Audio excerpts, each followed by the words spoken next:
नमस्कार। साल के आखिरी महीनों में बिहार में विधानसभा चुनाव होने वाले हैं, इसलिए सारे नेता छोटी छोटी घटना पर पैनी नज़र रख रहे हैं। जिस अपराध और कानून व्यवस्था के मुद्दे पर कभी लालू राबड़ी की सरकार चली गई थी, उसी मुद्दे पर तेजस्वी यादव बिहार में सत्ता हासिल करना चाहते हैं, क्योंकि बिहार में लगातार हो रही हत्याओं ने राज्य की कानून व्यवस्था पर गहरे सवाल खड़े कर दिए हैं। ऐसे में सबसे बड़ा सवाल है कि क्या ये हत्याएं यहाँ कोई नई बात है? आइए विस्तार से समझते हैं। हाल ही में पटना के एक अस्पताल में दिन दहाड़े आईसीयू में घुसकर एक युवक की हत्या कर दी गई। 5 लोग आए, गोली चलाई और फरार हो गए। हत्या की पूरी वारदात सीसीटीवी में कैद हो गई। इसके अलावा सीतामढ़ी में व्यापारी, छपरा में शिक्षक और पटना में एक कारोबारी की गोली मारकर हत्या कर दी गई।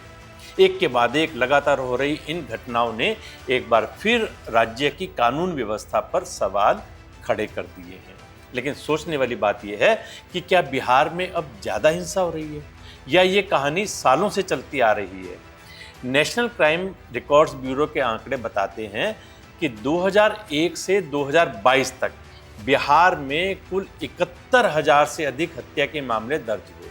सबसे ज़्यादा हत्या 2004 में हुई थी, जब लगभग 4,000 ऐसे मामले सामने आए थे। उस समय राज्य में राजद, कांग्रेस और वाम दलों की सरकार थी और मुख्यमंत्री राबड़ी देवी थी।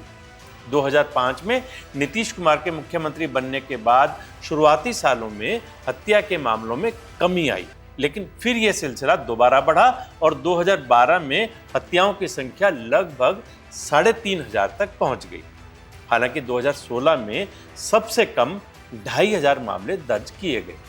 2022 में यह आंकड़ा फिर से बढ़कर लगभग 3,000 पर पहुंच गया। हत्या के कारणों पर गौर करें तो 2022 में 804 मामलों में हत्या की वजह व्यक्तिगत दुश्मनी थी। 535 हत्याएं जमीन विवाद, 412 वित्तीय कारणों और 261 पारिवारिक झगड़ों के चलते हुई थी। सिर्फ 8 हत्याएं राजनीतिक कारणों से दर्ज की गई थी। 2022 में कुल 2,958 लोग हत्या के शिकार बने, जिनमें 2,340 पुरुष, 618 महिलाएं और 68 नाबालिग शामिल थे। बिहार में 2015 से 2024 के बीच अपराधों की संख्या में 80% वृद्धि हुई है, जबकि भारत के राष्ट्रीय औसत में बढ़ोतरी करीब 24% की रही। जनसंख्या के हिसाब से बिहार में प्रति लाख आबादी पर अपराध दर राष्ट्रीय औसत से काफ़ी कम है।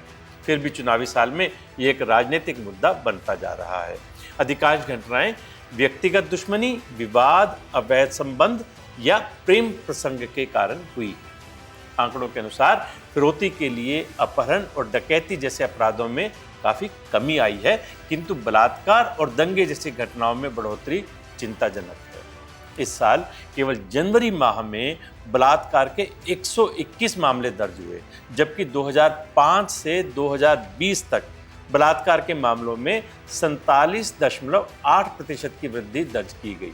महागठबंधन के जंगल राज रिटर्न के जवाब में उप मुख्यमंत्री विजय कुमार सिन्हा कहते हैं, बढ़ती आपराधिक घटनाओं के पीछे बालू, शराब और जमीन माफिया की बड़ी भूमिका है। ये माफिया तत्व आरजेडी से जुड़े हैं और विधानसभा चुनाव नजदीक आने के कारण ये लोग राज्य में अराजकता फैलाने की कोशिश कर रहे हैं। वहीं आंकड़ों का हवाला देते हुए आरजेडी नेता तेजस्वी यादव कहते हैं, एक अचेत मुख्यमंत्री के नेतृत्व में बिहार अराजकता में डूब गया है। इन आंकड़ों के बाद हम इस निष्कर्ष पर पहुंचते हैं कि चाहे संगठित अपराध हो या परिस्थितिजन्य, हर हाल में दोषी को सजा से ही आपराधिक प्रवृत्ति पर अंकुश लग सकता है। अदालतों में मुकदमों का अंबार लगा है। हर हाल में अपराधी को जल्द से जल्द सजा मिलनी चाहिए। एक अपराध के बाद किसी भी वजह से बरी हो गए अपराधी का हौसला बढ़ जाता है और फिर वो आदतन अपराधी यानी हैबिचुअल ऑफेंडर बन जाता है। वैसे हाल के दिनों में पुलिस एडमिनिस्ट्रेशन में काफ़ी सुधार किया गया है, जिसके परिणाम आने वाले दिनों में जरूर देखने को मिलेंगे। नमस्कार।